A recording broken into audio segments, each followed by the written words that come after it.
Let's improve English. Why should I watch this video?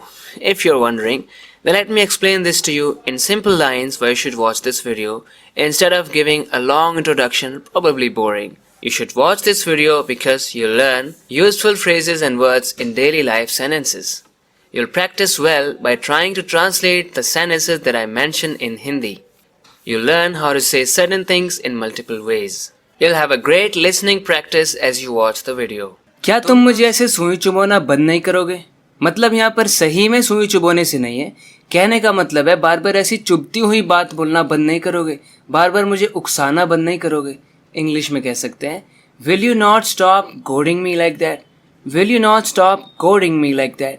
Goad someone means to provoke someone. Will you not stop goading me like that? He goaded me into yelling. मतलब उसने मुझे चिल्लाने के लिए उकसाया. वो मुझे सुई चुभोता रहा, कुछ ना कुछ चुभती हुई बात बोलता रहा और फिर मैं चिल्लाया. He goaded me into yelling. Don't goad him any further. अब उसे और ज़्यादा मत उकसाओ और उसे मत सुई चुभाओ. Don't goad him any further. Goad की जगह पर आप provoke का यूज़ बिल्कुल कर सकते हैं, but I'm just telling you another common word. मेरे पेट में गुड़गुड़ हो रही है. अक्सर अगर भूख लगी हो तो हम कभी कभी ऐसा बोलते हैं, मेरे पेट में गुड़गुड़ हो रही है. इसके लिए हम इंग्लिश में कह सकते हैं, my stomach is rumbling. My stomach is rumbling. जी हाँ फ्रेंड्स, हम रम्बल वर्ब का यूज़ करेंगे. My stomach is rumbling. Stomach के ऊपर बेस्ड कुछ और फ्रेजेस आप देखिए. I have butterflies in my stomach. I have butterflies in my stomach. If you have butterflies in your stomach, it means you are nervous about something. जब कुछ होने वाला होता है तो उससे पहले हम थोड़े से नर्वस हो जाते हैं, थोड़ी घबराहट सी हमें हो जाती है, तब उसे हम कह सकते हैं आई have butterflies in my stomach. मतलब थोड़ी घबराहट सी हो रही है, थोड़ी बेचैनी सी हो रही है, नर्वस हो रहा हूँ मैं. इसका मतलब हम कह सकते हैं आई have butterflies in my stomach. I can't stomach such comments. Friends, यहाँ पर स्टमक का इस्तेमाल हम एक वर्ब की तरह कर रहे हैं. अगर आप किसी चीज़ को स्टमक कर पाते हैं मतलब आप उसे टॉलरेट कर पाते हैं. I can't stomach such comments. ऐसे कमेंट्स को मैं स्टमक नहीं कर सकता, टॉलरेट नहीं कर सकता. वैसे फ्रेंड्स, स्टमक का इस्तेमाल पचाने के सेंस में भी हो सकता है. ही cannot stomach so much food. इतने सारे खाने को वो स्टमक नहीं कर सकता, मतलब पचा नहीं सकता. इतने सारे खाने को लेने की उसकी कैपेसिटी नहीं है. तो फ्रेंड्स, आप देख रहे हैं स्टमक को ही हम कितने अलग अलग तरह से यूज़ कर सकते हैं. बहुत गर्मी है, इतनी सिंपल सी बात. इसे कह सकते हैं इट्स फ्रीकिंग हॉट. मेरा फोकस है फ्रीकिंग पर. जब भी आपको कहना हो किसी भी चीज़ के बारे में, थोड़ा सा उस चीज़ को एम्फसाइज करना हो, जोर डाल के कहना हो, तब आप इस वर्ड का यूज़ कर सकते हैं. याद रखना है कि ये वर्ड इनफॉर्मल है. It is freaking hot. It's freaking hot. He is freaking handsome. अरे बड़ा ही हैंडसम है यार, वो तो कमाल है एकदम. He is freaking handsome. Why are you freaking mad. इतने गुस्से में क्यों हो रहे हो? Why are you freaking mad. The food is freaking yummy. The food is freaking yummy. तो फ्रेंड्स, हम freaking का यूज़ करते हैं किसी चीज़ को emphasize करने के लिए, उस बात पर थोड़ा और जोर डालने के लिए. Freaking. It's freaking hot. बहुत ही गर्मी है. It's freaking cold. बहुत ही सर्दी है. अपने गाने से बस वो छा गया सबकी नज़रों में.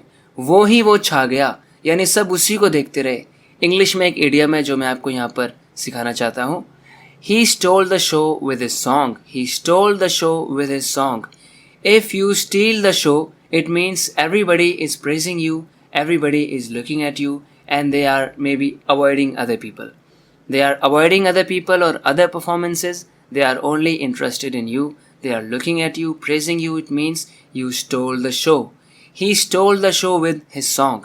तो कभी कभी ऐसा होता है ना, सबकी नज़रों में एक ही इंसान छा जाता है, यानी सब उसी को देखते हैं, दूसरों को भूल जाते हैं. हम कहते हैं that person steels the show. She always steels the show with her talent. अपने टैलेंट से she always steels the show. मतलब सबका ध्यान वो आकर्षित कर लेती है, उसमें कोई टैलेंट है, so she always steels the show. जो तारीफ मुझे मिलने वाली थी वो ले गया. मेरी तारीफ वो ले गया. He stole my thunder. Friends, दूसरा इडियम है steel somebody's thunder. If you steal somebody's thunder, it means you take the credit for something that they did in the past. They did something, but you told everyone you did it. You said something about it. You told everybody about it. It means you stole the thunder. You stole someone's thunder. कोई बड़ी मेहनत से किसी काम को करता है और क्रेडिट कोई और ले जाए, मतलब जो कोई और क्रेडिट ले जा रहा है, he is stealing this person's thunder. Friends, आप समझ पा रहे होंगे. He stole my thunder, मतलब मैंने कुछ मेहनत की थी और जो मुझे तारीफ मिलनी चाहिए थी उसे मिल गई. He stole the thunder. तो steal the thunder का मतलब किसी और का क्रेडिट ले जाना या खुद ही सारी तारीफ ले जाना और दूसरे को ना मिलना. I don't want to steal his thunder by submitting his project. उसका प्रोजेक्ट सबमिट करके I don't want to steal his thunder, यानी कि मैं उसका क्रेडिट नहीं छीनना चाहता. उसने प्रोजेक्ट बनाया है तो उसी को सबमिट करना चाहिए. I don't want to steal his thunder by submitting his project. उसका प्रोजेक्ट वही सबमिट करेगा. उसने मेरा मुंह तक नोच लिया, इसे इंग्लिश में कह सकते हैं He even scratched my face. He even scratched my face. जी हाँ फ्रेंड्स, हम स्क्रैच का ही यूज कर सकते हैं नोचने के लिए भी. वैसे खुजली करने को भी हम इंग्लिश में यूजुअली स्क्रैच बोलते हैं. He was scratching his head. He was scratching his head, मतलब वो अपना सर खुजा रहा था. He even scratched my face. उसने मेरा मुंह तक नोच लिया. She starts scratching my face when she gets mad. She starts scratching my face when she gets mad. यानी कि जब उसे गुस्सा आता है तो मेरा मुंह नोचने लगती है. She starts scratching my face when she gets mad. वो मोहन को भूल ही नहीं पा रही है. हम कह सकते हैं She is finding it hard to get over Mohan. Get over यहाँ पर एक फ्रेजल वर्ब है जो मैं आपको सिखाना चाहता हूँ. If you get over something, it means you forget it. You somehow deal with it or you just move on. She is finding it hard to get over Mohan. यानी मोहन को वो भूल नहीं पा रही. ऐसा करना उसे बड़ा मुश्किल लग रहा है. Let's see more examples. Don't fret, you will get over this. Don't fret यानी चिंता मत करो. वरी को ही आप फ्रेट भी बोल सकते हैं कभी कभी. Don't freight, you will get over this, यानी तुम इस सब से निपट जाओगे, ये सब संभाल लोगे, सब ठीक हो जाएगा. You will get over this, don't freight, don't worry. तो गेट ओवर करना किसी चीज़ से मतलब उस चीज़ से किसी तरह निपट जाना. ही हैज़न्ट गॉट ओवर हिज शॉक, यानी अभी तक वो अपने सदमे से बाहर नहीं निकला है. उसे कोई शॉक मिला था, उसे कुछ बहुत ज़्यादा चौंका देने वाली न्यूज़ मिली थी और अभी तक वो उससे उभरा नहीं है. He hasn't got over his shock. If somebody gets over an illness, it means he becomes well again. So friends, get over का मीनिंग आपको समझ में आया होगा. आप देख ही रहे हैं कि कितने कमाल कमाल के फ्रेजेस और ऐसे कॉमन वर्ड्स मैं आपको बता रहा हूँ जो यूजुअली लोग बोलते हैं. वो लोग बोलते हैं जिनकी इंग्लिश अच्छी है और आपको भी इनके बारे में पता होना चाहिए. इनसे आपको ज़्यादा से ज़्यादा सेंटेंसेस भी बनाने हैं ताकि जो भी चीज़ें आप देख रहे हैं वो आपको याद रहे और ज़रूरत पड़ने पर आप इनका यूज़ भी कर सकें. ये आपके पैसिव वोकैबुलरी में ना पड़ी रहे बल्कि एक्टिव वोकैबुलरी में रहें. मतलब कि जिन वर्ड्स का आप यूज़ करते हैं उनका जो कलेक्शन है उनमें रहें. उसका बड़े लोगों में उठना बैठना है. इसे कैसे कह सकते हैं? बड़े लोगों में उठना बैठना है, मिलना जुलना है. He rubs shoulders with affluent people. He rubs shoulders with affluent people. Affluent मतलब अच्छे खासे अमीर लोग जिनके पास बहुत कुछ है. He rubs shoulders with affluent people. बड़े लोग, अमीर लोगों में उसका उठना बैठना है. तो इंग्लिश में इस इडियम को हम इस तरह से यूज़ करते हैं. I got to rub shoulders with rich people because of you.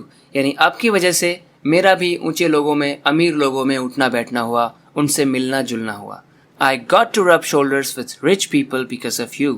So friends, इसी तरह से आप अपनी इंग्लिश को इम्प्रूव करते रहना चाहते हैं तो इस चैनल को सब्सक्राइब ज़रूर करना. आपको बहुत फ़ायदा मिलने वाला है. इस चैनल को सब्सक्राइब करके आपको सभी वीडियोस के बारे में पता चलता रहेगा और आप बहुत कुछ सीखते रहेंगे. मैं बड़ी मेहनत से हर एक वीडियो को तैयार करता हूँ. उस मेहनत से आपको बहुत फ़ायदा मिलने वाला है. आपकी इंग्लिश बहुत इम्प्रूव होने वाली है. आप अपनी ओवरऑल पर्सनैलिटी को इम्प्रूव करेंगे. So friends, thank you very much for watching this video lesson. You're gonna keep learning your English, keep improving your English if you subscribe to this channel. I assure you. So friends, we'll talk in the next video lesson. Till then, take care and bye-bye.